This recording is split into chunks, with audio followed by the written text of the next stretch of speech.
हम तो हसे पूछिले यशोदा मैया और देवकी मैया हो ललना कब भइले कृष्ण कन्हैया तो गोकुल में बधैया बाजे हो ललना कब भइले कृष्ण कन्हैया तो गोकुल में बधैया बाजे हो।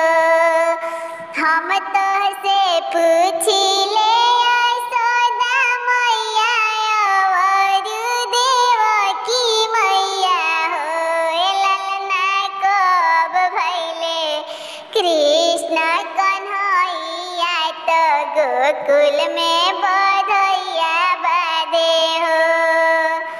भादो के रतिया अनहरिया तो बाद बहुत बरसे हो ललना जन्माष्टमी के भइले जे कान्हा तो गोकुल में बधैया बाजे हो ललना अष्टमी के ही भइले जे कान्हा तो गोकुल में बधैया बाजे हो।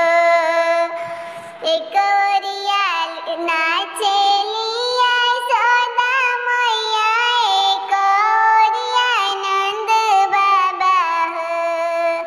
एक ओरिया नाचेली यशोदा मैया एक ओरिया नंद बाबा हो ललना गोदिया में यशोदा लेके घुरुमी नाचे हो ललना गोदिया में कृष्णा के लेके गोपिया सहेलिया नाचे हो।